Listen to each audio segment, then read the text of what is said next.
Today, we get into some hefty debates with Wooden Fan 1, Thomas Wooden Remakes, and Taj. I'm your host, Train King James, and this is Thomas Battles. Hello, everybody. Welcome back to the next episode of Thomas Battles. The previous episode, we found our newest Thomas Battle winner, and I'd like to correct a mistake.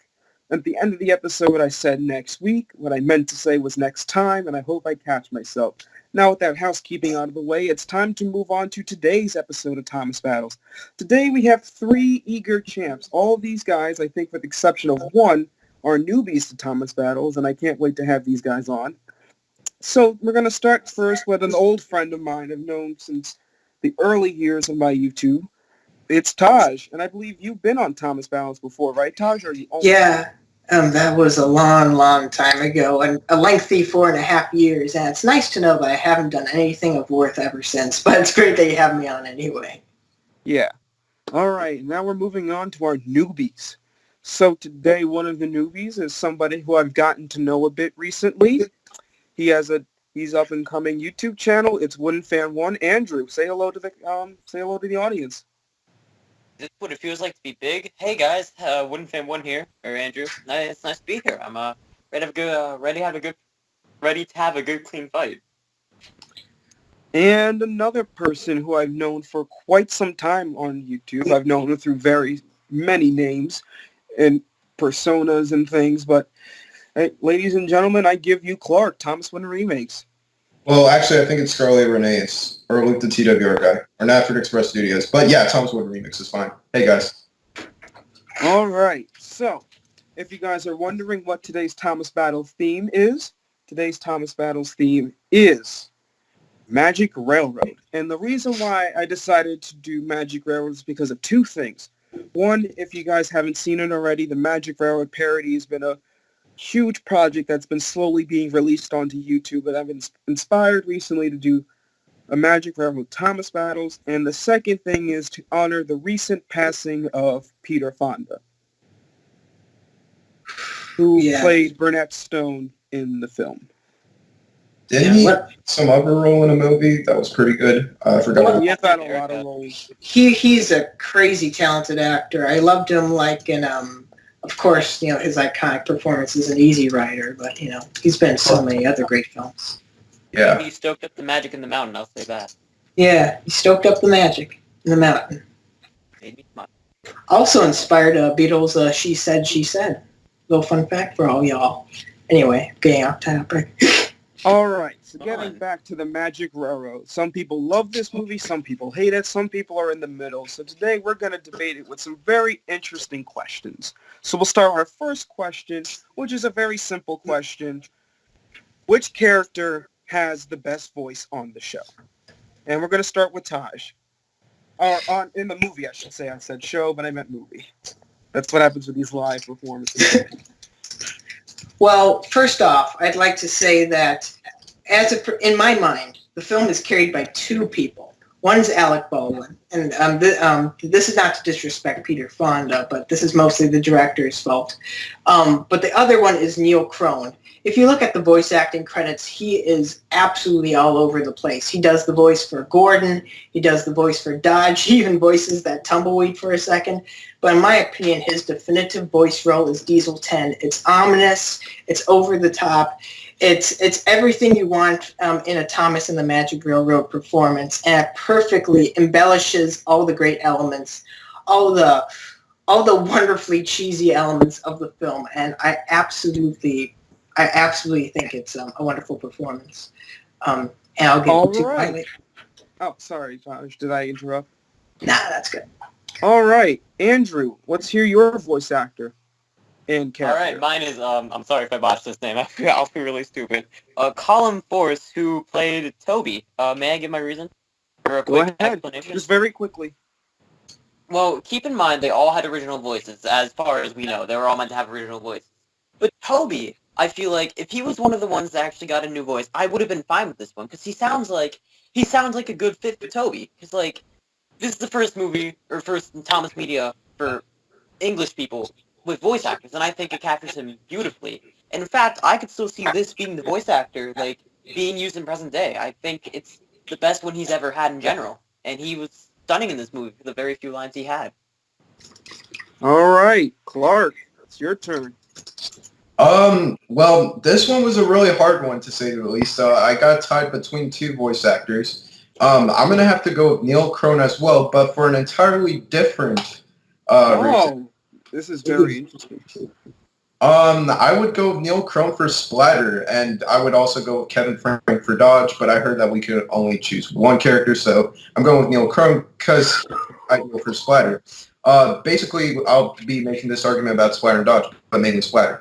Basically, that is the most ideal voice for an evil henchman. I mean, it just works so perfectly. And that's basically practically my argument right there. It's, the ideal voice for a henchman who cowers from his, tyrannical leader, who's Diesel 10. So, yeah. All right, so I'm gonna let you guys duke it out. You guys have about 5 minutes starting now. I want to hear more about. I want to hear more from Toby's voice actor because I don't know how to say his last name honestly. But It's okay. I don't know either. I want to hear more about him so we can see. I want to hear more about him right now. So then we can hear him against Neil Crone's two roles because this is really interesting. All right. Well, for a start, the thing I've noticed about the voices you picked, Clark, you picked Splatter, right? Yes, sir. Okay, and picked Diesel 10. So we have Splatter and Diesel 10. I'd like to point out those are two characters that have never had a voice before. Like, they had to make their own voice for them. Toby, like, he had to give the voice that, like, he's going off, like, from what Ringo and George gave him. And I think for Toby, a character that we've known for so long, like, we've all had, like, have any of us, have we, this is a weird question, but, like, have any of us been alive before Magic Railroad? James, I know you have, but you two? Not by much. Magic Railroad was in production when I was born. No, it wasn't. But, like, you guys watched, like, the model series and stuff before, right? With just a narrator, correct? Oh, yes. Obviously. Races, rescues, and runaways all the way. Yeah. So, like, you've always, at least I have you always wondered, before CGI and stuff, you've always wondered, I wonder what these guys would have had a voice, I wonder what their voice would have been like if it wasn't all by one guy. And I think what this, I'm just going to call him Colin, is that okay? Go ahead. Colin. Like Home, I think it is actually. Is it really? Oh, Colm. Colm.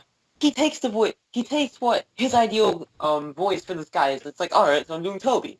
Toby, a character that we've known for a long time. I'm gonna give him his own voice. Like, he's going off Ringo and like George and all that, and I think that's very good.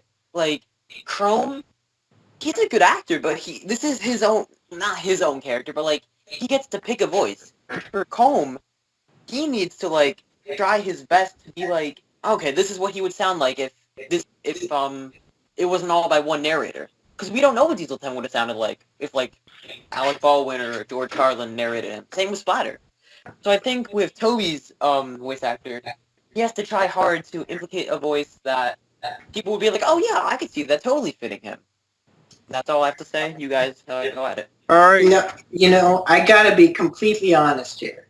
I just rewatched Thomas and the Magic Railroad just today, as well as a few other days this week. And up until this week, I completely forgot about that scene where Toby sneaks up on Diesel 10, Splatter, and Dodge, and he's kind of spying on them. Now, I don't know about you. You brought up a good point where you said that you needed to kind of take inspiration from what came before, what Carlin did, and what Starr did, and even what Baldwin did. But the one thing that I'd argue with that is that with all of that pre-existing information, he does very little to leave an impression in the film. Diesel 10, if nothing else, there's two things that you take away from Diesel 10. He has a great character design with industrial colors and greens and browns and grays with that claw. That is absolutely iconic, and there's a reason why whenever a fan film's made, Claw of the Law, or even like the finale of Subjugating Conflict, Diesel 10 always appears. The second reason is because that voice acting just portrays such such deviousness, such fun. It sounds like Diesel 10 is having fun whenever he's on screen, and he's a hoot to watch. You know, I'm not the biggest fan of Thomas and the Magic Railroad, but the thing that you can't deny about it is that it has this exuberant energy. And a lot of the energy comes from wild, zany performances through a lens of surrealism. And I can't just deny that the thing that really holds the whole film together, the deviousness, the Magic Railroad, the conflict, and everything, is Diesel 10. And Neil Crone, think about this. He not only came up with the voice and the character and the mannerisms, the vocal mannerisms, but he came up with ideas specifically for the character. He came up with calling his claw Pinchy. That was his idea. So he was not only doing a great job creating an iconic voice, but he was lending himself to be creative and improvise within that character. And that shows a great skill within acting, in my opinion. To go off of one of... sorry. To go off of an argument I heard you say earlier, Andrew, basically you stated that you could honestly hear Toby's voice whenever you see him on screen, even till the present day in the CGI series. And I'd have to kind of honestly disagree with that because Toby in Tatmare at least seems like a bold and brave character. And while we did have, the episode Heart of Gold, I think, in season 23, we haven't really had a Toby in, the modern CGI series where he is that kind of, engine who doesn't take crap from someone with a dang claw who's going to, threaten to murder him. As for Diesel 10, to be honest, I got to say he has a really great voice. I believe none of us can deny that. However, I just don't think it suits his character the best. Now, hear me out. Diesel 10, yes, he wants to murder a whole bunch of engines by destroying Lady, and they all disappear. I don't know the whole logic of that. But I feel like I believe it was an Aussie voice he was originally going to have, would fit his character more. The thing with Diesel 10's new voice by Neil Crone, which is amazing, just makes him feel like he's more of a cartoon villain, like something that he isn't a real threat. If you're going to remove the main threat, who was originally supposed to be P.T. Boomer, the main antagonist, you got to make Diesel 10 imposing. Now, to the children, yes, he's imposing. But to the rest of us, I honestly don't really see him as an imposing threat. Yeah, he has a giant claw and he wants to murder everyone with it. But other than that, I don't really feel like that voice would portray it the best. I think the Aussie voice would have been perfect for him.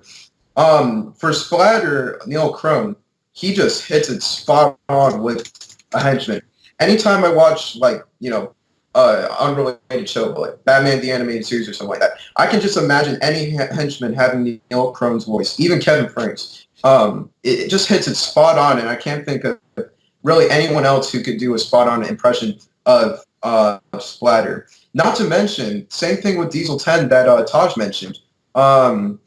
Basically, he's the first voice actor and the only voice actor to go ahead and use this voice for him. And it's basically influenced the rest of us in the fandom to go ahead and make impressions of it. I remember in Here of the Japanese Train series, James voice acted Splatter and Dodge, and he used those exact voices. And in the Tadmere parody right now, we have, the same exact impressions, which is, great. And, yeah, that's practically it. To rebuttal, guys. Sorry. Sorry, I hate to cut you off, but we have to wrap it up. So can you just give a closing argument real quick? I want to hear from each of you why your voice actor for that particular character is better than everybody else. Then I'll give my opinions because I think I have my decision. Should I go first? Yes, go ahead. Just for consistency's sake, somebody else can go first next time. I'd compare Neil Crone's performance as Diesel 10 to Ian McDiarmid as Palpatine in all of the Star Wars films, where even if you don't like the film, you like to watch him because he has these evil plans and he's menacing, but he's also camp. He's also fun. He's also enjoyable to watch. And that's the thing that always brought me back to rewatching this film as a kid, was because I always loved the interaction between Diesel 10 and every other character that he interacted with. He just burst into song, and like with Old McDiesel had a plan, cheesy stuff like that no other voice actor could have gone away with. He was able to make it entertaining and enjoyable for I think from the reviews I've seen, everybody who saw the film really enjoyed that voice acting. I just looked up a few critic reviews, but anyway, he just makes an impression, he grabs your attention, and he keeps it there, and you have a great time. I don't know how else to say it. All right, Andrew? All right, I just want to say, for both your characters, I'm just saying the voice actor, well, you guys have the same voice actor, correct? Yeah. Yeah. I just want to say, it's easier on him, because that's a new character. He gets to come up with the voice. I'm saying, for me, Toby, we know him, he had to try really hard to imply a voice for him, and I feel a little stupid for bringing up, oh, this is how we sound in modern series. We should really just be going off this movie alone. And for this movie alone, I think Toby, it fits Toby well for this movie, this universe he's in. And I'd just like to acknowledge, I think it's more because I got to pick a non-newbie. I think that, I don't know if that strengthens or weakens my argument. But yeah. All right, and Clark, real quick. I just believe that Splatter's voice from Neil Crone hits it spot on. He cowers in fear from his leader. He knows when, oh, they're screwed. He's going to, abandon his leader. I mean, and Neil Crone's impression hits it spot on. Just works so perfectly, and it's always memorable in my mind, just kind of how it's memorable for Taj and memorable for Andrew for their respective characters. I just think that Splatter just hits basically hammer on the nail, like just hits it, straight up. All right, so I've made my decision. So first of all, these are phenomenal choices. I mean, the characters that came to mind for me, I like Percy's voice. Neil Crone came to mind for multiple characters as well. So those are the ones. Toby I didn't think about, but when Andrew brought him up, that definitely came to mind. Toby is a really well-performed voice actor. All right, but this is obviously based on the arguments, not my personal opinion. But based on what I heard, so it really came down to for me, Toby and Diesel 10. And I'm going to give the point to Taj, because Taj brought up some really interesting tidbits. Like, I never knew Neil Crone was the one who came up with Pinchy, this iconic voice for... I never knew that. I'm sorry, not the iconic voice, but this iconic name for Diesel 10's claw. I never knew he came up with that, but I just fact-checked it, and yes, that is actually true. I had no idea about that. The fact that, I like the comparison to Palpatine, that, Neil Crone's performance as Diesel 10 is what brings people back to Magic Railroad. I would say the same thing about Splatter, but yeah, definitely Neil Crone for Diesel 10 is what, yes, this is what people go back for and stuff like that. That's what people remember Diesel 10 as. Not the calling all engines one, not the Day of the Diesels one, not the missing Christmas decorations. No, because it's the diesel wax. Sorry. Yeah, it's that. Splatter and Toby, I mean, they're all good, but Diesel 10 that one had it for me. All right. And great choices, everyone. That was hard for me to do. Yeah, I was right, so the next question the movie, good here, show. we're going to move along. We're going to try to keep this shorter than the last episode. So the next question we have here, we're going to have these guys pitch a character to join the cast and kind of quickly explain how they'd work in the movie. Now, they cannot pick a character that was already conceptualized to be in the movie. They can only pick characters that were for sure known not to be in this movie. So you can't say oh, I'd throw in Cranky, because Cranky was planned to be in Magic Railroad. He was in the movie, technically. He was, but yeah. You know what I mean. So, We're going to start with Clark this time. All right, I am glad you chose me first. I would go with Bulstrode. And I would say, I would love to have Bulstrode in the antagonistic role. Oh. Mainly because his demise towards the end, well, so-called demise towards the end of Special Attraction was caused by the engines of the Northwestern Railway, so he would have motive to be in the antagonistic role of this film. And I mentioned before that Diesel 10, well, yeah, he wants to murder every single engine on the island of Sodor. Like, he doesn't seem like a big threat. Like, he needs to, just having him splatter and dodge doesn't seem like, something big, like Claw of the Law size kind of army. So I think if we had maybe another different, like, off-rail vehicle, kind of like George, I just went ahead with Bulstrode because I felt like he was the next perfect choice for that. All right. Taj, you can go next. Okay, I chose Diesel. I'm just hearing some feedback right now. Wow, my voice is just as high as in the last episode. Anyway, I see Diesel as being the middleman between Diesel 10 and the Steam team. He has a history on the island. He has his problems with its residents, and he's kind of seeking some justice for what he sees as being a wrongdoing. So he hooks up with Diesel 10 and Splodge, and they kind of start to plan to take over the island and destroy the Lost Engine. But as Diesel starts to realize the depth at which Diesel 10 is willing, like how far Diesel 10 is willing to take this, he starts to kind of turn on him, and then he has a redemption arc in the last third act. I see this as being a great way to add a character to hypercharge the others in a certain way. It's easy to say, oh, I want to have Boko in here so he can make a cameo or something, or I want to have Trevor because he can make this little joke with Birdie. But I think Diesel, you could add him into the plot, and you'd actually make the character interactions a lot more fluid, a lot more interesting, a lot more dynamic, to make that third act that much more strong, that much more satisfying.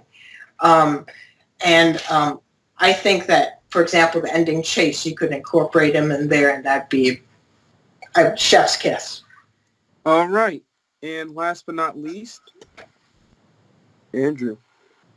Oh, I chose Duck. Now. Duck. Original choice. It's Listen, Duck all v. you- Diesel again, folks. No, All right. but I think Let's hear Duck. Duck.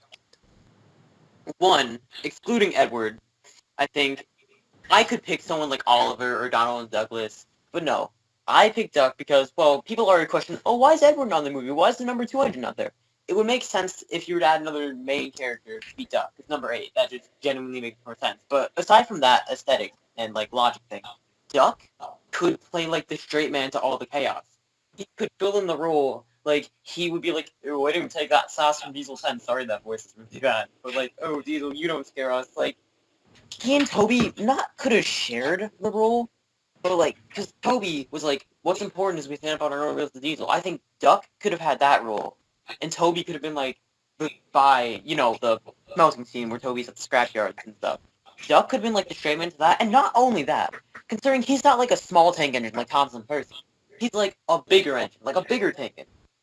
So, like, when Gordon and James are like, oh, use small engines and all that, Duck could be like to Thomas and Percy and them, like, oh, keep your steam up. Tank engines, like, use little engines, like, you can do big things. Like, Duck could have implied that one. He could have been the straight man to Diesel, the straight man to Gordon and James. He just could have been, like, the straight man, like, the character that, like, calms everyone down. I think. All right. That's pretty much it. Duke it out, guys. All right. I have something to say right away. 7 minutes. I have something to say. Just go at it. All I have right. something to say right away. You want to go, Clark, or not? All right. No, you go first. Okay. What I like about mine is, or something I noticed about both of yours, I'm sorry, they both seem like George. They really do. Especially, the Diesel pitch. Because George and Diesel, that sounds like the same thing. Because, like, they both, in the director's cut, George had a redemption arc, sort of. It was a few drafts, but George also had a redemption arc. So, and for the Diesel one, we already have Splatter and Dodge. What would Diesel... I don't think Diesel would necessarily add anything else to the story. Considering Splatter and Dodge, in my opinion, apart from comedy, they didn't necessarily necessarily add much to the story. Now for Bulstrode, I'm sorry, but that in my opinion is like, again, another George. Because like, what would Bulstrode logically do? How could Bulstrode cause chaos? He's in the water. George in the original cut, like you guys said, he likes the George. George, you know, he can crush the buffers up. He can smash this up, smash that up. Bulstrode can't necessarily do much. Now, if Clark did something like, oh, Bulstrode could have been the barge Diesel's hand fell in. That could have worked. That would be kind of funny, actually. But I think character works as another, like, protagonist, like another good guy. That would be, like, the moral conscious and the straight man for all the chaos going on. I don't think your characters would add any more, because we already have enough bad guys in the final cut. Diesel 10 is really all they need. I mean, yes, you do need Splatter and Dodge to make, like, a posse, like a entourage and stuff. But, like, I don't think Diesel would add more, because he's going to be, like, another Shunker Diesel. Bulstrode, another villain and stuff. That's all I really got to say. Yeah. All right, let's hear from some of our villains. I would like to quickly go ahead and say, I heard you made a point, like, saying we have a lot of villains, and if we're going by the director's cut, we've got 5, I think, and then 3 in the, just in the, released one. The thing is... 5 Diesel 10 Splatter, Burnett, or Boomer, and George? Yeah.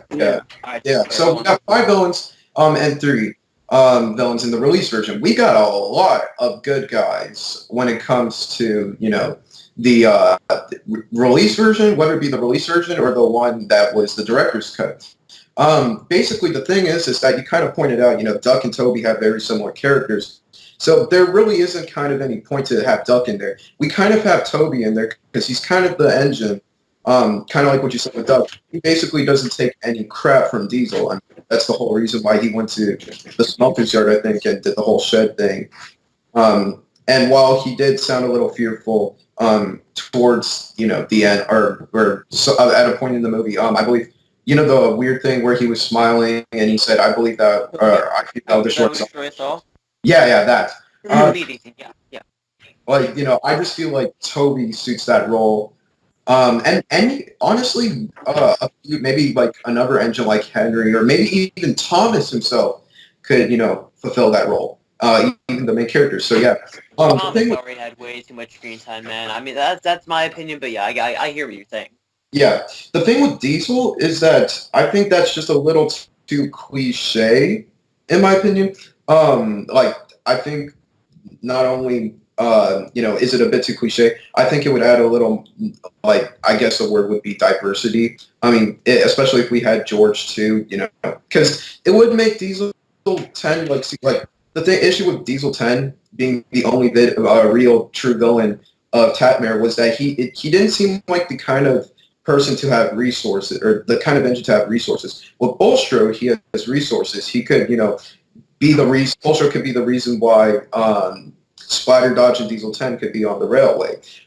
He could bring in, I don't know, some evil cargo or something like that they could use for that. Not only that, like what you mentioned, Andrew, I think he would add a great comedic tone. There's a huge comedic tone throughout Tatmare. It's one of the things that people love about the movie.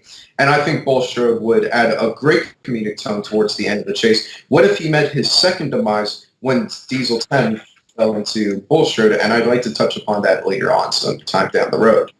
The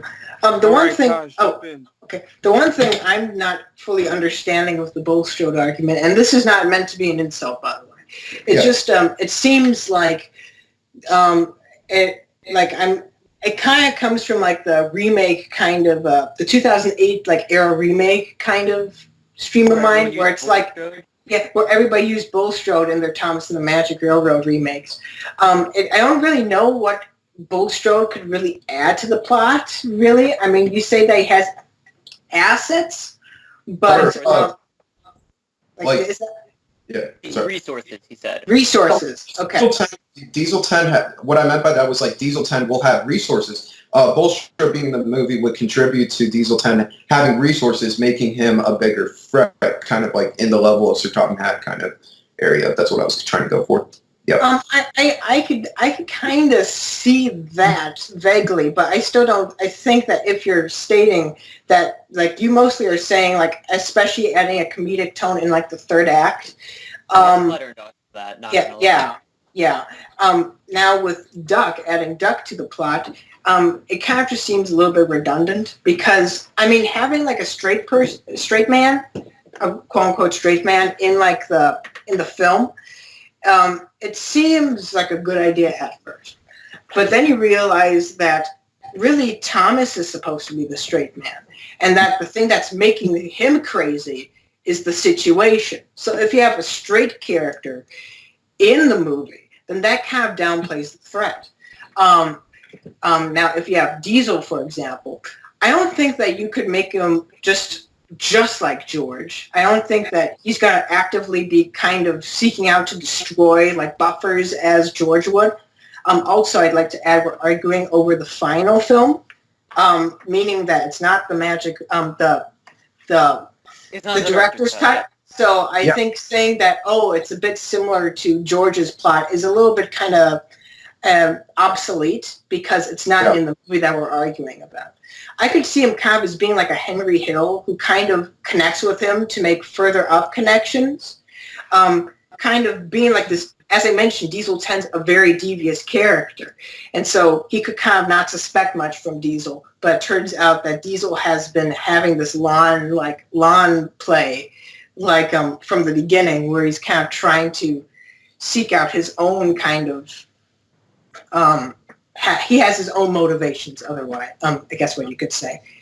All right, so gotta wrap up this argument, so I'm going to give you each about 30 seconds, and instead of just closing your arguments, I want you guys to tell me very quickly, one new thing that your character can add. And what I mean by that is, like, not just necessarily like, they can interact with this guy. Like, what new kind of scene would this character have in the movie? What new thing can happen?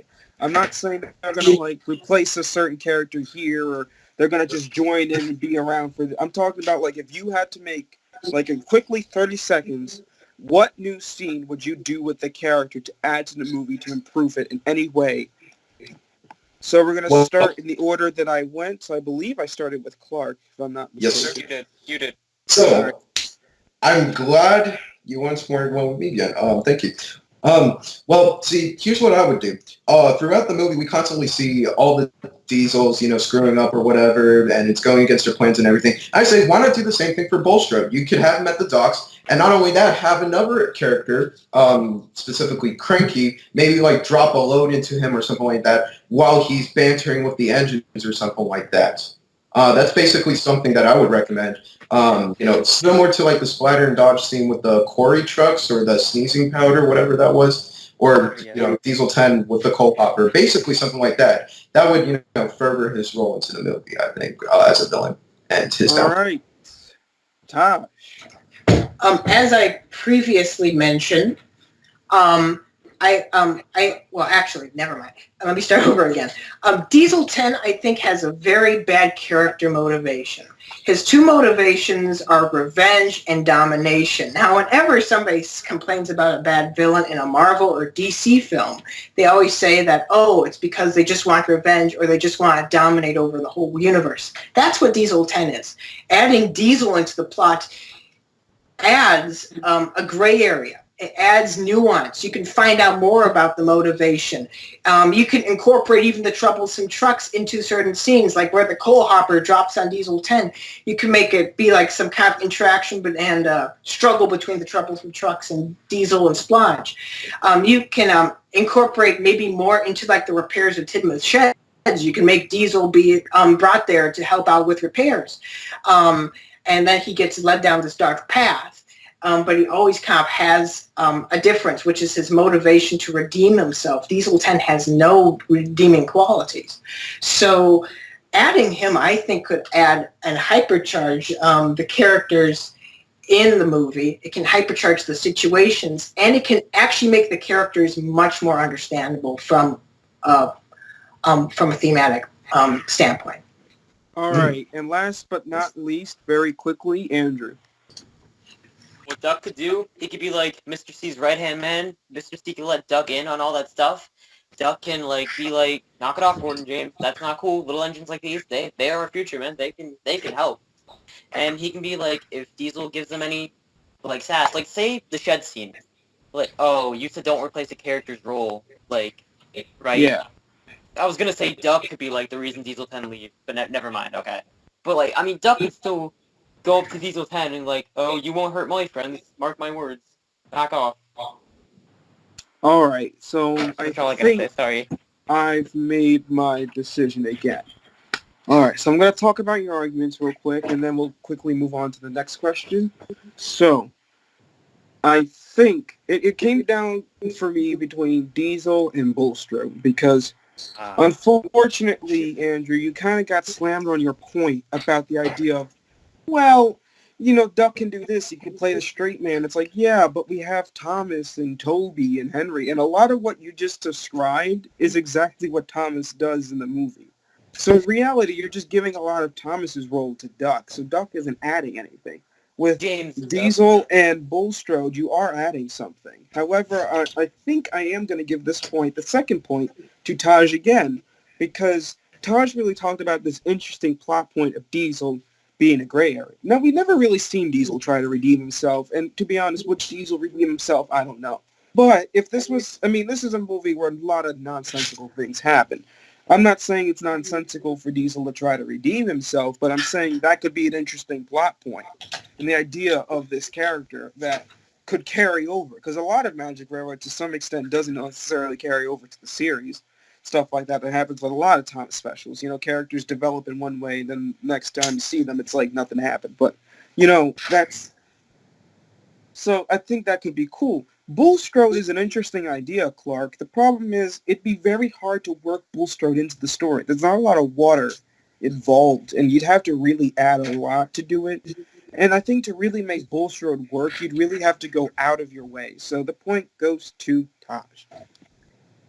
That's right. Yeah. So And Taj Bulstrode, gets One more 2 thing. points. If Taj gets one more question, you guys, that's it. Taj wins. So let's get some comebacks. Let's get a comeback. Clark, let's step up our game, man. We got this. We can do it. Yeah, we got this, man. We got this. Come on, let's gang up on it. No, joke. All right. The next Rocking question. and a rolling. So my next question is, it's a very simple question. It relates to the director's cut of the movie, and it is, what is the best concept / scene / idea from the director's cut that didn't make the actual movie, that should have made it? So this is one element. This could be anything from like a character, a particular scene, a concept that was out of the movie. And we're going to start with Andrew, because I don't believe I've started with you yet. All right, buckaroos. I think we all heard this one coming. You all might. Some people I know, one of you two might share this opinion with me. I toiled with this one a lot, but the absence of P.T. Boomer. All right, P.T. Boomer. Give my I think reason, it's one or of should I you wait? would say. Just wait for a second. I really want to make this really quick. I really want to try to speed this up because we're running at about 38 minutes right now. Of course. So, Taj, you can go, I guess. I'm actually going to go with something a lot smaller, and that's just changing the origin of Diesel 10 from being this engine that appears on the island unwanted to being an engine that is leased to the Northwestern Railway while Sir Topham Hatt's away to help repairs on Tidmouth sheds. All right, and that leaves you, Clark. Okay, mine's a lot more complex than the two of yours. My thing that I wish that could honestly be a new change or something that did not make it into the final movie is the fact that in the original director's cut, Lily, which is the girl, I think everybody knows that, and Patch, were basically telling this story to their children. And I think it would be a great way to tell the story rather than having Mr. Conductor kind of comes out of nowhere, in my opinion, in this movie. And I think that would be a lot better of an idea than having Mr. Conductor, narrate the film. All right. So we're gonna start with you, Clark, and I want you to kind of expand the idea, and you guys can duke it out. Just take about 5 to 7 minutes. Just go at it. Woo! Okay, so Go, Clark. why did I specifically choose this as my thing that the best concept that didn't really make it into the final version Well, the thing is that while everybody loves Mr. Conductor and everybody would love to fanboy about him from Shining Time and, it's Alec Baldwin and everything, woo, that's great. I think it would have been better to have Lillian Patch narrate the movie. The thing is that Mr. Conductor is honestly it's kind of weird, that he's thrown into the movie. Yeah, he has some history with, the Northwestern Railway already. But to have Lillian Patch narrate the story would bring basically a lot more of a personal element for them to tell the story because, this happened with them and they're retelling the story. And not only would it add a bit of a personal element to the whole movie, I think it would also follow in the footsteps of the Reverend Wilbert Audrey himself. We have to remember Thomas the Tank Engine basically happened because a young little boy had measles, and his father decided to tell him bedtime stories. And basically, this was the entire concept, excluding the whole thing about him having measles, because I think that's a kind of bit messed up for a children's movie. But like that's basically what I'm trying to get at. It basically follows in the footsteps of the Reverend W. Audrey. And to be honest, I think it would give Thomas and the Magic Railroad a lot more of a connection to the actual show. If you think about it, besides the characters, I don't really associate Thomas and the Magic Railroad with the television series all that much. Just because it's such an absurd property. I mean, it's a theatrical release. It has characters that have the new characters that appeared don't even reappear, and so I think this would just add a lot more of a personal element and follow in the footsteps of what made Thomas and Friends so great. All right, keep going. I want to hear about Boomer. All right. Yeah. Well, I gotta say something. May I say something about Clark's first? I'm not bashing him. I just gotta get this. I need to have him informed about something. Clark, you know how you told me you haven't read the original script? Yeah, I have not read the original. It wasn't Lily and Patch. It was just Lily. I had a feeling that it wasn't. Yeah, it was just Lily. Yeah, So, Patch is probably Lily's gonna be the narrator, and then at the ending, she's married. The ending Patch, is and Lily she's and talking Patch to with the their show. kids. Yeah, exactly. Yeah, that's Okay. what. Yeah. So, All right. I'll talk about that later, but I'll talk about my argument now with Boomer. So, let's be real. The movie's rather messy without. They literally had to cut a main character out of the role and had to do a really sloppy rewrite, basically. And to Brit's credit, she kind of made it work. Everyone claims how they were so confused about the movie as kids. Between you and me, I only watched the full movie 2 years ago. Never watched it before other than that. So I've read the whole original cut, and with Boomer, everything makes more sense. It gives you a more dangerous vibe, a more mature vibe, and you just feel, oh wow, this is a human, and that made no sense. I'm sorry. Oh wow, this guy's dangerous. He's real trouble. I'm intimidated, and all the soccer moms saying, oh, he was scary. Well, okay, that's not a bad thing at all. Taylor John was supposedly scary, but they share a lot of the same elements. Boomer, he had some flair, he had some good lore, brought some really good lore to the movie. The stuff that I read with him in it was wonderful, and he would have made the movie seem it would have made a lot more sense. In the original, or the final cut, Diesel 10's now I'll get you, Burnett Stone. No, you won't, because the magic you refuse to believe in. That's Boomer, you can tell. Because, Boomer is such a tragic character, and he has such an interesting past and an interesting story to tell here. And it just makes the story, it gives it a lot more depth, and it gives it a lot more sense, if that makes sense. But yeah. The one problem that I have with those arguments, and sorry if I'm coming off really harsh, but one of the problems with Thomas and the Magic Railroad is that it's a mess. Quite simply. Because you go from Thomas meets Mr. Conductor, for example, lighthearted scene, to Burnett in his shop kind of being but I did not do you well, and that's a depressing scene, to Lily and the Silly, which is bland, to a sing-along section. It's all over the map. And personally, I don't think adding more characters to the story with different tones, being depressing, and dark, or even having Lily and Patch's kids like who probably wouldn't even have really much screen time at all.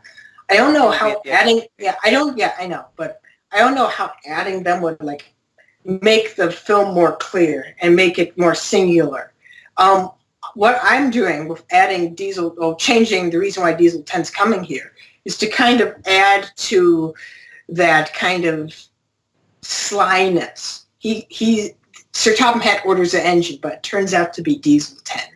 And you know, he's able to do all of these things basically behind Sir Topham Hatt's, behind his back without his knowledge.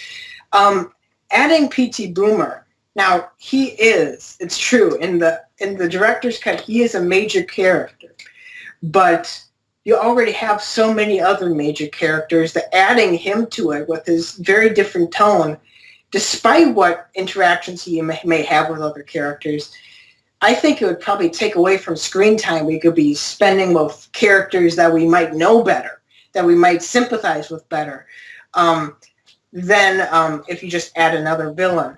Then you don't know who to oppose. And then you have like the Spider-Man 3 problem where you have multiple villains and you don't know who's the main antagonist and who needs to be taken down. It's just this multi-strand battle. I don't know. It just doesn't seem like that practical to me.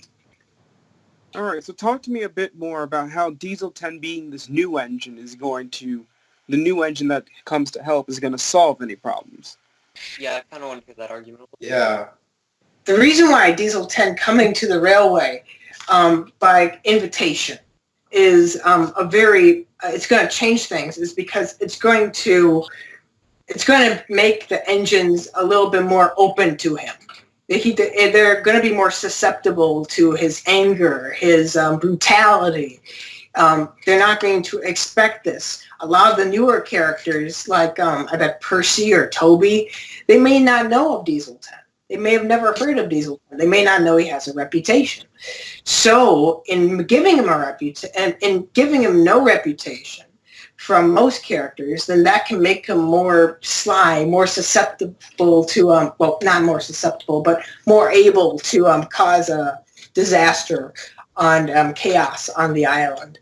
And he can do his plans much more isolated, I guess, or I don't know. I keep on saying slyly, but that's the only thing I can think of, really. All right, just quick last minute, just take down each other's points, then I'm going to ask for a closing argument, just like a quick little thing. Okay, so Taj. May I ask a quick question about your Diesel thing? Yeah. Are you saying, like, how he came to Sodor, like, how he was a new engine brought to Sodor? Is that what you're saying here? We're going off your director's cut? Basically, let me clarify. So there's basically is an original plot point. In the actual movie, Diesel 10 is just kind of this engine who shows up that wasn't supposed to. Yeah. And in the movie, in the director's cut, it was supposed to be that he was supposed to be. Sorry, I cannot talk right now. A new engine. He was supposed to be a new engine that the Frat Controller ordered to come, rather than he just showed up. Yeah, and I mentioned, sorry to interrupt you, that he was going to be helping repair Tidmouth sheds. Imagine if you're starting to think that this person's a good guy, and then all of a sudden, in the middle of the night, when he's done like trying to repair Tidmouth sheds, he starts tearing it down again and trying to get at the engines. That would be absolutely terrifying. Okay, now that I have all the facts, I can now thoroughly give my thoughts. To both.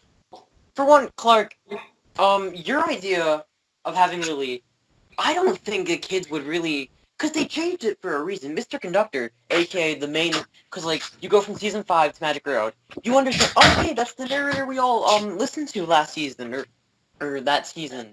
Like, that's the narrator, he's telling the story. Because, like, I don't know about you guys, but whenever I hear, like, a narrator like Mark or Brandon, I just think that's another Mr. Conductor, personally.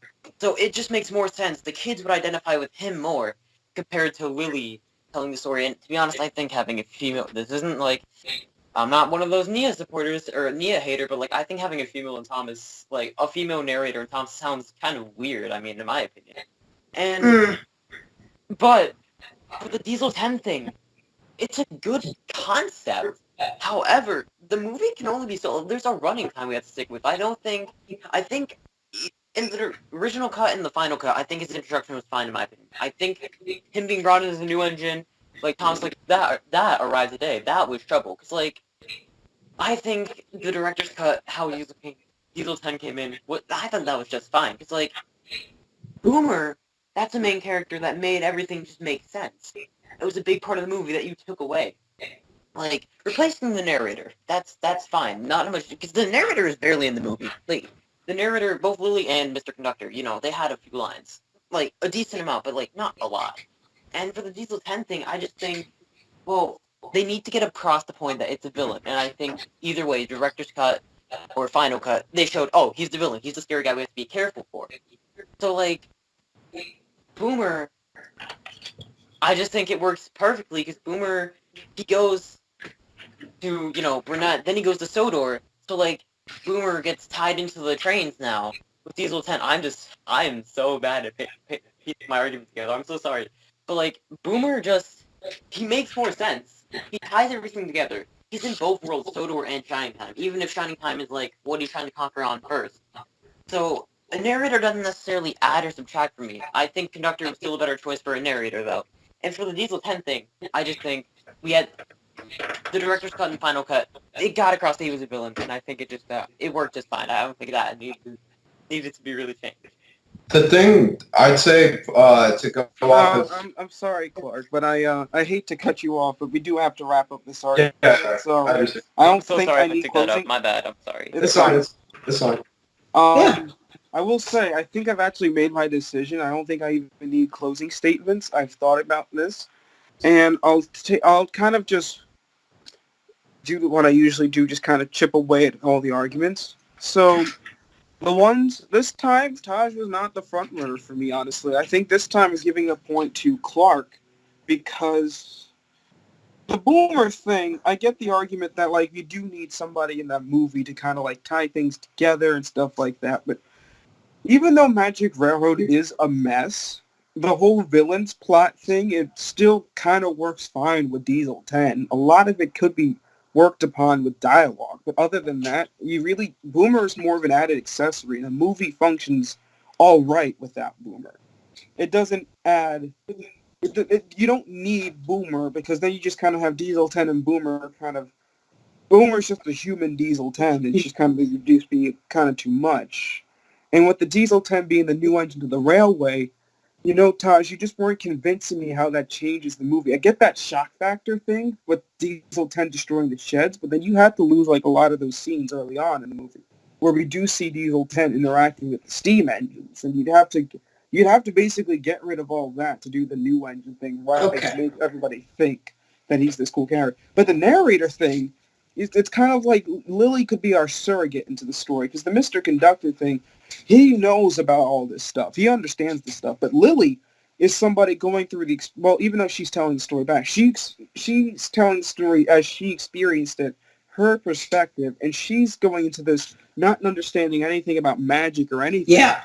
And that works with the audience. Because I think the problem with Mr. Conductor is that because he understands a lot of it goes over the audience's head, and then we have to fill in the gaps. With somebody like Lily, we understand everything as she learns it, and then we can understand better through her perspective. And I think that does add more of a familial, connection. So I have to give the point to Clark this time. So we're 2-1, 2 questions left. All right. Am I out of the battle? Great arguments, guys. I actually thought Andrew was going to get the point, because Andrew... I thought so too, but I'm happy you did, Clark. Good job. Yeah. Boomer was my second choice, because I heard Boomer. I was like, okay, I knew somebody was going to pick Boomer, so let's hear. But the fact is, you did kind of make that narrator one work for me, and you guys kind of destroyed him on the villains thing, so... All right. We're gonna James, am I out, or do I have a chance? No, you still have a chance. You guys keep going until the end. You're not out at all. Right. Clark has 1 point. Taj has 2. We still have 2 questions to go. Number 4, very simply, what is the worst scene that actually made it into the movie? And we're going to start with you, Andrew. The worst scene, in my opinion, was the whole segment of Thomas fetching the coal trucks for Henry. All right, so just that whole little segment of Thomas talking to Henry's like, I'm collecting 1, 2, 3, 4, 5, 6 trucks. It goes from that to the birdie. It goes from, morning, Henry, what's the matter, to, hello, Thomas, and your 5 coal trucks. That, you know what I mean? Like, after 5, but I'm supposed to have 6. You know that scene? So that scene afterwards, not the scene where Thomas collects them, or that whole thing together? the scene, the whole where he after the musical, after the Relay Fill Engine number, it's like Morning Henry, what's the matter? Boilerake, collecting the trucks. Okay. Then Birdie. So that whole thing up until when Thomas and Percy start talking about something. No. Up till Thomas says 5, but I'm supposed to have 6. All right, yeah, that's the thing. The next scene after that is when Thomas and Percy are talking. Is it actually? I haven't watched the movie in a while. Is it really? Yeah. Okay, not It is counting that interesting. scene. Not. All not right, counting so the Thomas coal first. truck scene. We're gonna go to Clark next. I'm gonna have to say one that actually, like, I talked to a few people in my friend group about this, and they say it's one of their favorite scenes. But I gotta say it's, in my opinion, one of the worst scenes. The James at the scrapyard scene with Junior. Man. I And- have a fun. I'm not getting this point because drinking James.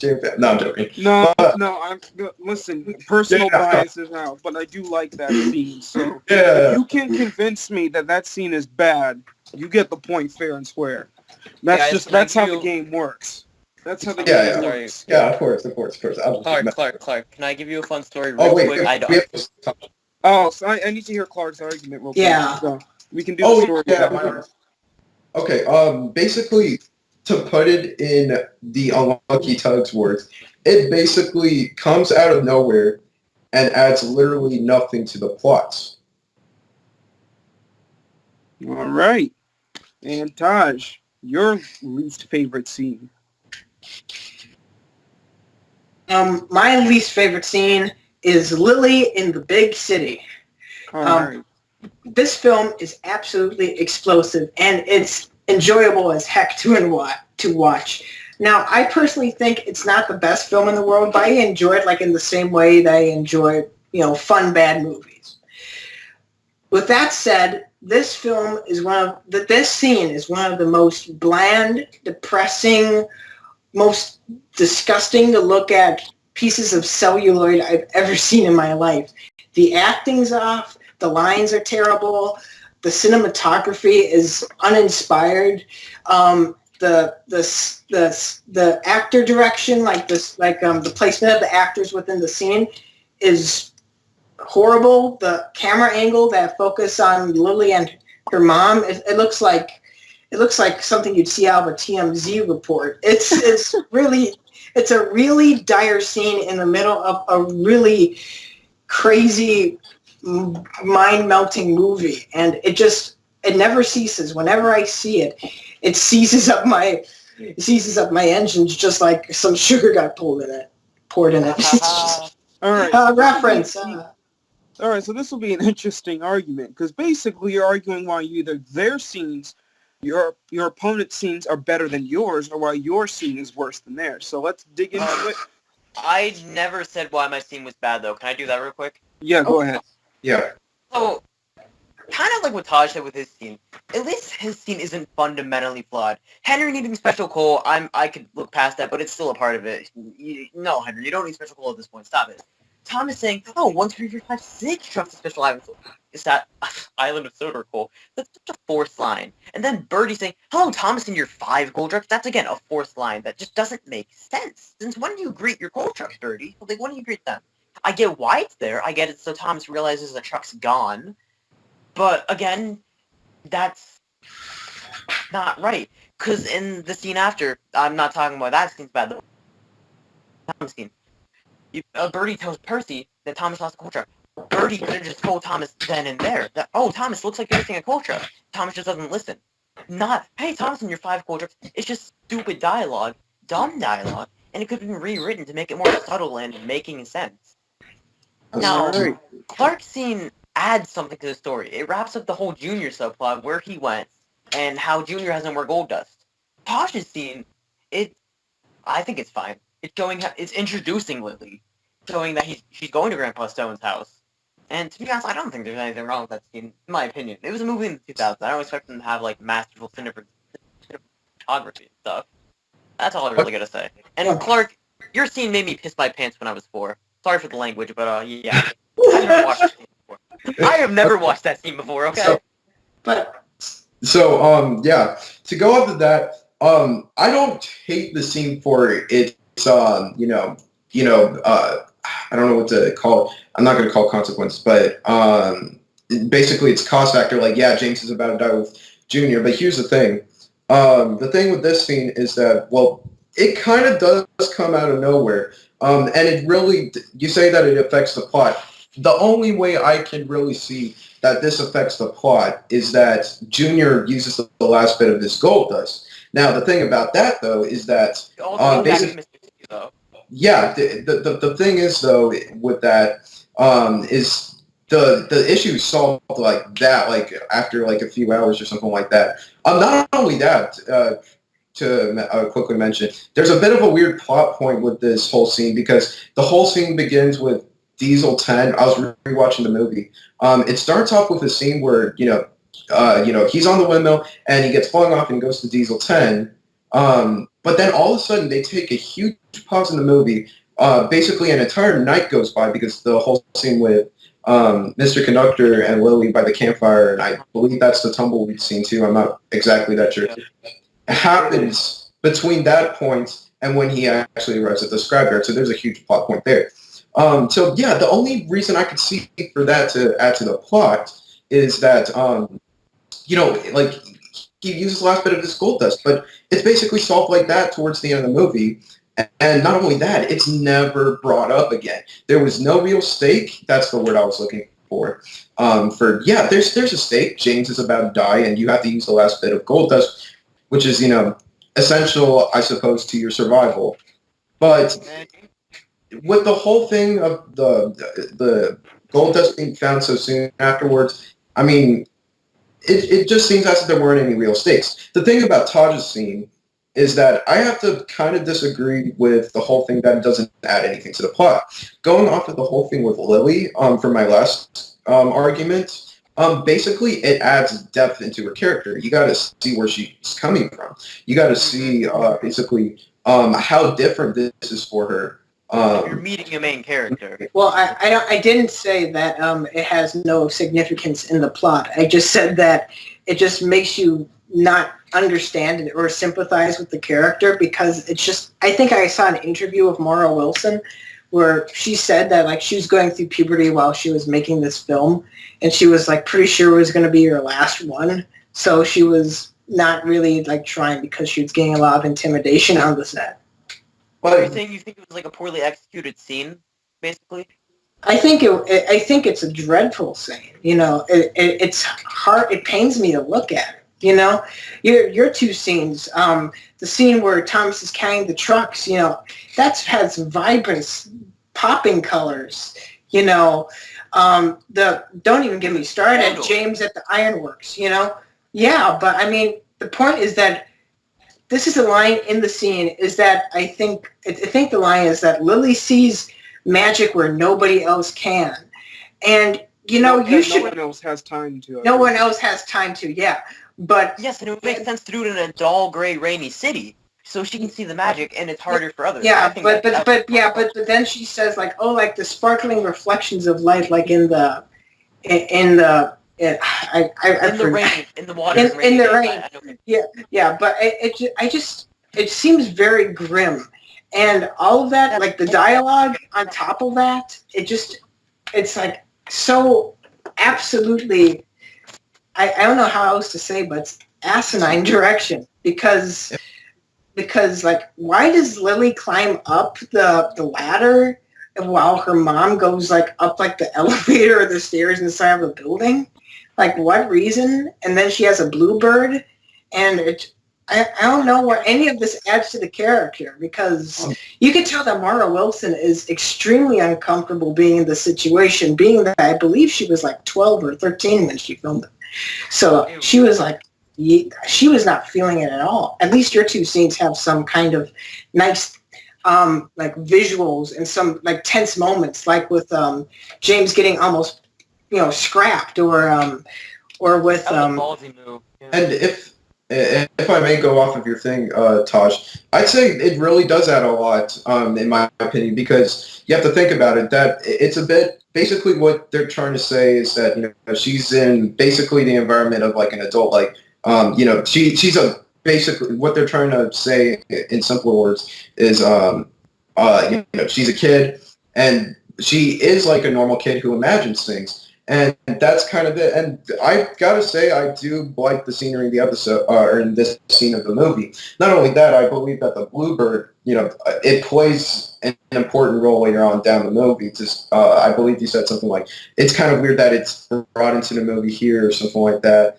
But yeah, and then going off of Andrew's point really quickly, I'd say that dialogue, I quite enjoy it. The way I see the whole thing with Thomas and Henry, I see it as like, this is around season 6 where Henry, is going into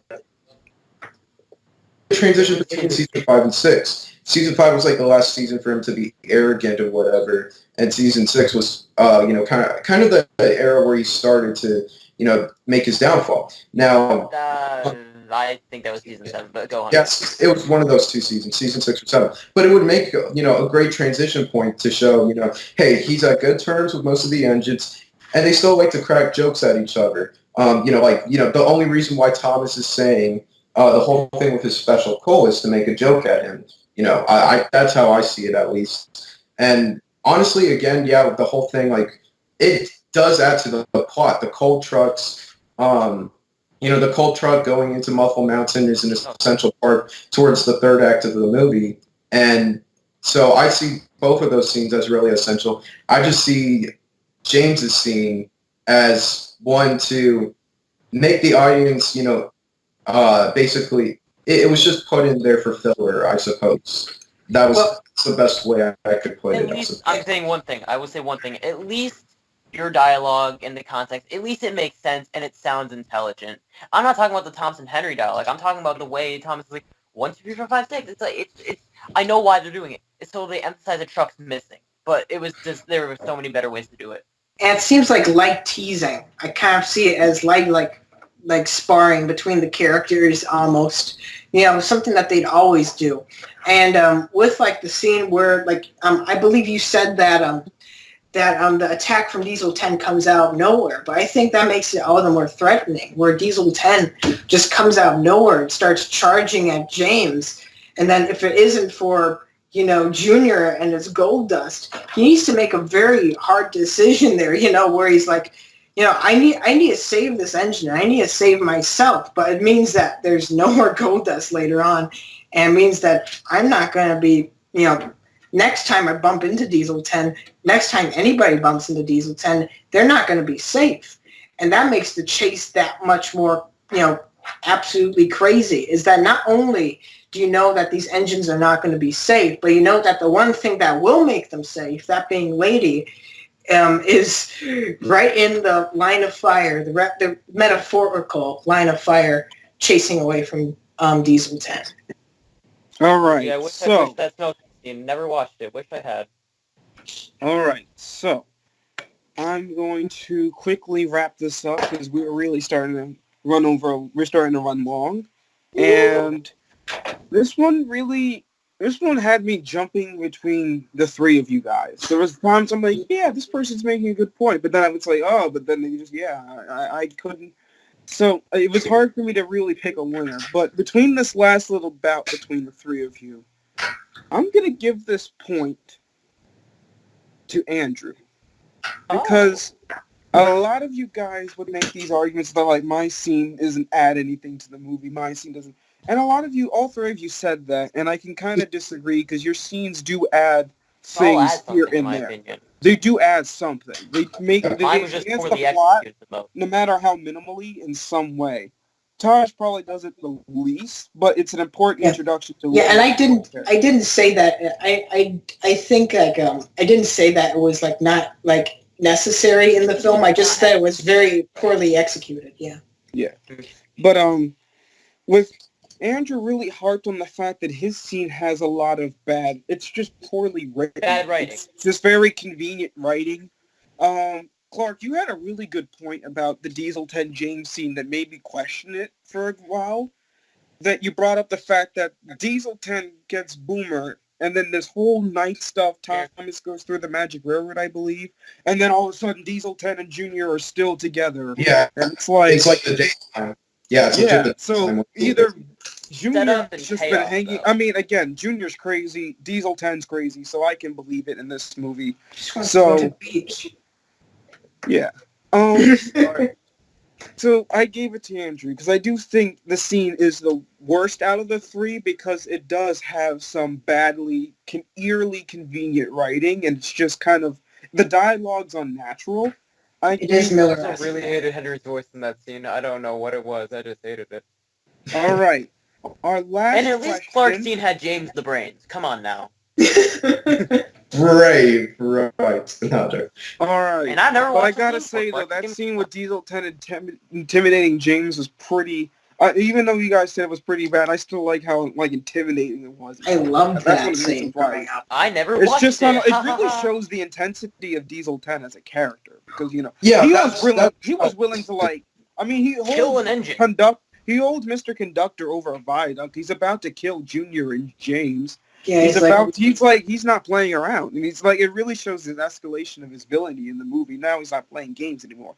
But I anyway, think I'm gonna watch last that question. scene We gotta move on, folks. I'm sorry. I really like to get into this. Please don't And copy the me. very last question, we're just going to end the movie very happily with a bit of a song. And we're going to talk about which Thomas song that was not planned to be in the movie should have been added. Now, these people could not pick Night Train, Island Song, or Thomas Anthem because they were at least planned. Everything else is fair game. And I'll even accept songs that came out after because you could always say that they would be creative for this movie. Oh, the Misty Island Rescue all the way. All right. I did season 5 songs and below her. Whoops. Same. That's fine. So, Yeah. we'll start with, I don't believe I've started with Clark in a while, so we'll go with you. All right. I did this thing that Andrew just mentioned. I challenged myself a little bit with a song from season 5 and before kind of thing. Now, I wanted to do Little Engines, but I felt like that would have been kind of a cliche choice. I And thought about that too. also I think it came out in season 6 or 7, or maybe 5, I'm not sure. But I went with Gone Fishing for... That's a season 4 song, okay. So, Gone Fishing. Oh, So yeah, I chose Gone Fishing, and I did mention earlier in question 2, I did want to bring this up later on about it, but I think it has great potential for a comedic scene. You know how sometimes in the end credits of some of the CGI specials, they'll have a song playing, and I believe it was The Great Race. I believe the end credits song was I'm Full of Surprises, and right as soon as it's over, it cuts to a little comedic end credits scene of Diesel being shipped off and whatever. Why not kind of pull the same thing off here? I was kind of wondering if you would do that. Okay. Yeah. Oh, that's wacky. All right. So we're gonna go to Taj. Really quick. I think my problem with I keep on saying my problem with this film, but yeah, watch out for the review. It's probably going to be coming soon. Well, I said it here, so now I need to do it. I always saw the sing-alongs for He's a Really Useful Engine as being just filler for the movie because you don't really learn anything from it. The importance of music in film cannot be understated. Is that a good song selection can elevate a good movie to a great movie, and it can add a new layer of depth to the story. It can add a new layer of depth to the characters. And I just didn't see that happening in a non-diegetic setting. Non-diegetic means that it's something that the characters can't hear. So, for example, let's say Gonna Fly Now from Rocky, that's non-diegetic. Now, the Cantina Band music, that's diegetic. So I decided to add some diegetic music, add a little bit of a new, kind of side plot incorporated into the plot. I mentioned having the troublesome trucks kind of be troublesome with the diesels, Splatter and Dodge and Diesel 10, in the coal scene. So I think if they actually egged them on with something like Pop Goes the Diesel, then that could add a new layer of That's really interesting. Yeah. So Yeah, I never thought about that. 'Cause yeah, I always thought about songs they sing along songs, but yeah, doing Pop Goes the Diesel is technically a song from Thomas, Yeah. so I count it. Fly Devil You. yeah, and they can sing that and they can make it troublesome, and even with the missing coal car, you could incorporate it there even in some way. I don't know how. Well, I'm going to go into more depth. All right, and I believe it's just Andrew left, right? Yes, sir. All right. I chose It's Great to Be an Engine. Reason It's great being, to be an engine. in my opinion, it could have replaced. I'm sorry, my dog is barking in the background. It could have replaced, in my opinion. It should have been this, in my opinion. It could have replaced the segment of Really Useful Engine. It's Really Useful Engine. Thought it was beautiful in the movie. It's a good song in general. However, it's a bunch of clips of every other engine working really hard on the railway, all the steam engines. Really Useful Engine is a song about Thomas and about how he's the useful engine. But in that instance, it's just showing all the other engines working hard. When it's great to be an engine, I think it would have worked better if it's shown, oh, it's great to be a steam engine working on Sodor. It's good to pull all these trains. You can do this. Sodor's a magical land. All this, all that. Worked really hard. It's a bouncy, upbeat song, especially after that dire scene with Toby and Diesel 10 and all that. It's like after Toby gets away, they start playing that stuff. That dun dun dun dun dun dun dun dun dun, and then you get this. Oh yeah, it's a fun, bouncy musical time. I'll relax for a little bit. I think it would just be fun, fresh, and flavorful. All right, duke it out. Give you all 5 minutes, 5 to 7 minutes, and I'm going to try to stick to it this time. I'm going to start on the It's Great to Be an Engine bouncy sing-along thing that you mentioned. Is that you suggested that would happen after like the Dark Toby Diesel 10 confrontation. You know how Really Useful Engine played after that scene? Yeah. Replacing that song, yeah. Okay. But one of the problems I have with that song being in that specific place is that during that time, on the island of Sodor, with Diesel being an ominous threat, it really isn't a great time to be an engine. It's a great time to be a steam engine. You could argue it's even worse time to be a steam engine, let alone... Yeah, because the narrator says before the song starts, Diesel was in a dump, but the steam engines were right on track.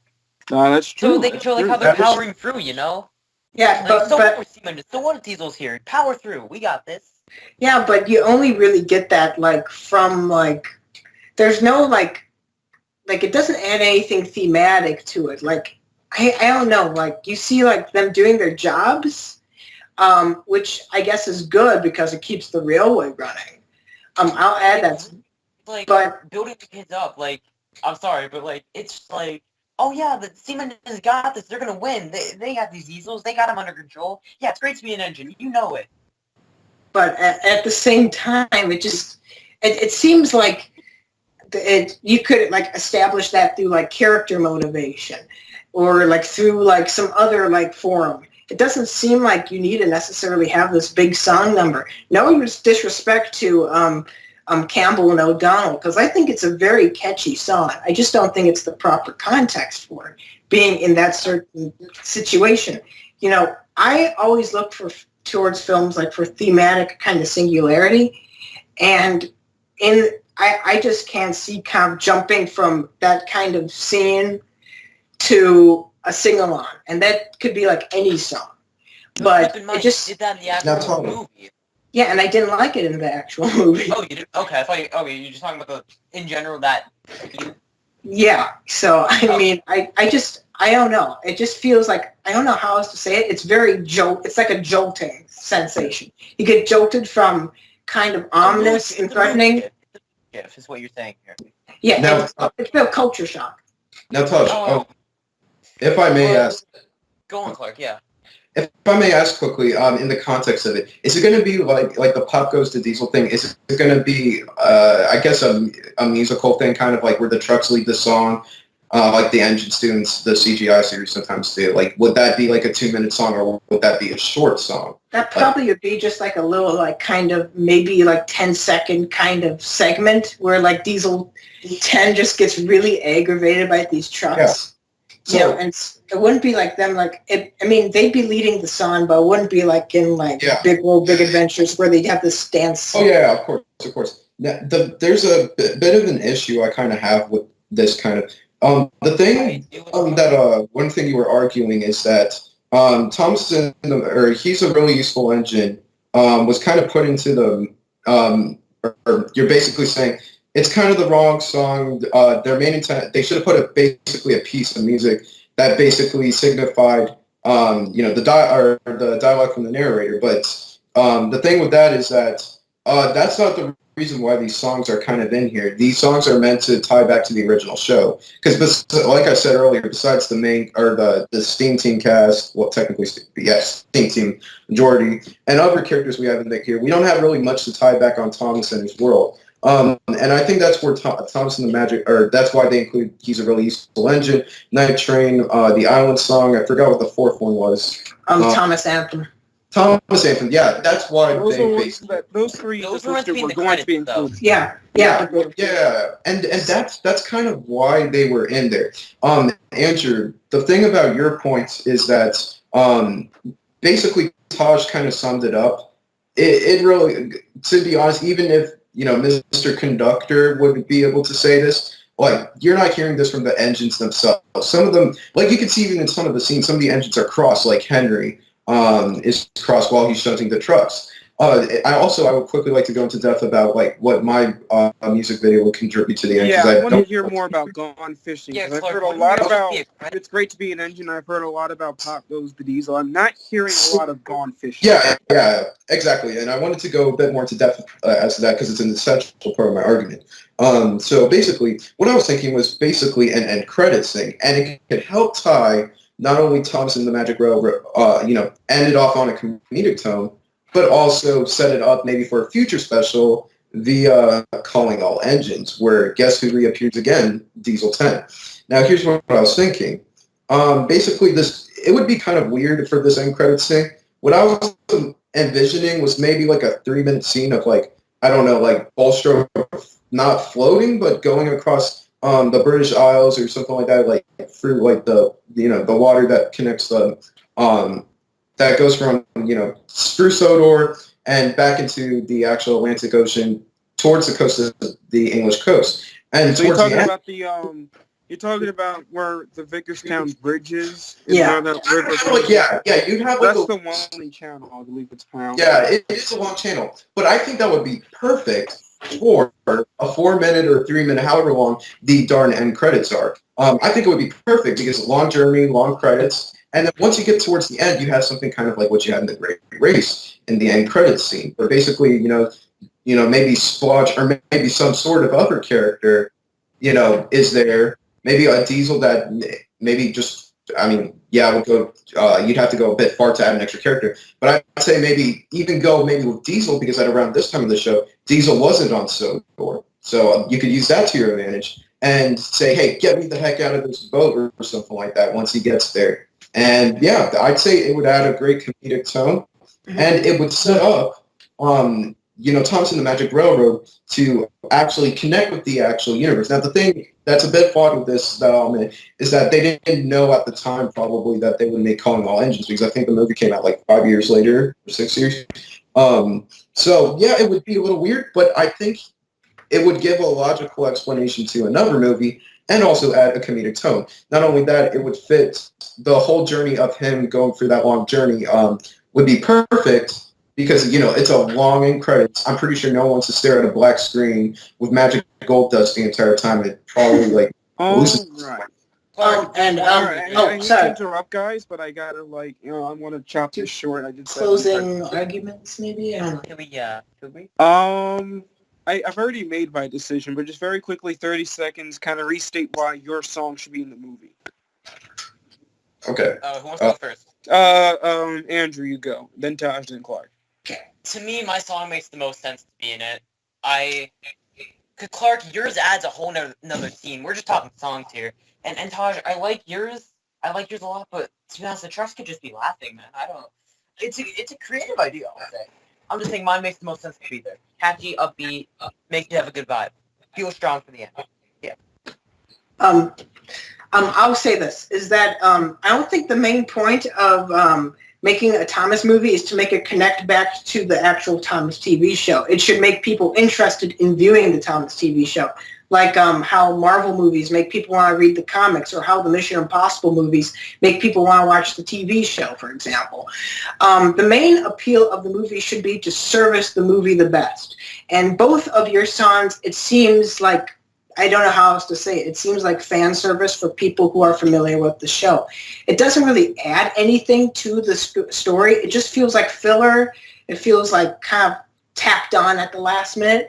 And I know part of that's the premise of the question, and that's what makes it so fun to debate. But at the same time, I just don't exactly see what adding either one of those songs would add thematically. And in some ways, I think it might distract from some other very strong parts of the movie. I'll say Gone Fishing adds a comedic tone. It's the end of the movie. The story's over. You don't really need to question, I guess, why it needs to be there, because, it's the end of the story. It adds a little more of a comedic tone, and I think it connects Thomas to the universe perfectly, or connects Thomas and the Magic Railroad to the Thomas universe, and gives a logical explanation as to why Diesel 10 would be, a perfect fit for this choice. Also, if we're talking about the original release date and everything, I don't think it would just, date back to Thomas fans of nowadays who have actually, know the song, but it would also go to the original viewers who saw it in the movie theaters and who grew up watching the show as a kid, like during that time era. So it wouldn't just affect the present; it would affect those specific people who saw it in theaters and watched Thomas when they were a kid on VHS or on whether it be live TV or VHS. That's all I have to say. All right, so I'm going to very quickly state who I think won, and the winner of this round has to be Taj. So Taj will be the winner of Thomas Battles in general. He will move on to the semifinal, and I'm going to quickly explain. With you, Clark, it's kind of like your idea of Gone Fishing being used as a joke with Diesel 10, to me feels like it's the ant playing drums at the end of Ant-Man and the Wasp. It's the Flurgan blowing up the Tesseract in Captain Marvel. It's those types of post-credit stingers that you're sitting in your seats waiting for, like, okay, what's this big post-credit scene that's going to set? Oh, it's just a joke.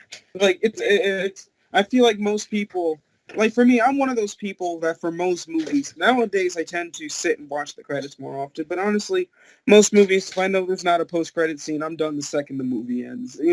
I'm very appreciative of all the actors and stuff like that. I'm glad they did what they did, all the crew members, but frankly, I just want to, watch the movie for enjoyment, and that's it. So I imagine that scene would get skipped. And with It's Great to Be an Engine, I was really following you for a while about the idea of it replacing Really Useful Engine, because I do agree that Really Useful Engine does talk more about Thomas and the scene's more focusing on the other characters. But Taj really did get you guys that, like, really it affects it kind of changes the tone in the movie, and I think while, yeah, it's trying to uplift kids at that part, it does kind of, like, shift it away from this darker tone, the comedic. Whilst Taj's, he does add something. And in that particular scene, when Diesel 10 gets dumped on Cole, for example, you see James and Gordon and Henry laughing. You could very easily change the trucks and they could sing it and make it, it'd be a fun nod. It could be a nice little thing that occurs throughout the movie that as Diesel 10 fails, the trucks who happen to be nearby can laugh and stuff like that. It'd be a nice little addition. So, as I stated previously, Taj is our winner today. It was a very good Thomas battle. Magic Girl was then thoroughly debated. Yeah. I ultimately failed my quest at trying to shorten this episode. It's actually longer than the previous one at this point. But Andrew and Clark, I must say, you did a fantastic job, and it was an honor arguing with you. It was so much fun. Yeah. All right, very quickly, does anybody have any plugs? I'm Boy Cordy on Twitter. All right. Clark has a great episode called The Rail Car and the Caledonians, and a certain guy voiced Donald Douglas. You should check that out. I'll say if you don't want to get or you don't want to become deaf, I recommend you do not watch that episode. iMovie is horrible with audio and it screwed up my project. But I would go ahead and recommend to check out all of these guys' channels, as well as this new or the revival of the Thomas TWRC Community Radio. Yeah.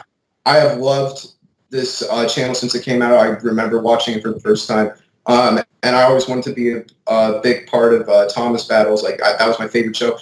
And James, I just want to thank you so much for fulfilling a dream of mine to be on, the Thomas Wayne Railway Community Radio on Discovery Campus. Thank you, guys. It was great having you on. I'm very sorry we have overstayed our welcome. We'll see you guys next time on Thomas Battles, where I'll bring on 3 more willing contestants to try to see who will be our Thomas Battles champion. So this has been Train King James. We have Taj, we have Andrew, and Clark. We are signing off on Community Radio. See you next time, guys. Goodbye. Bye.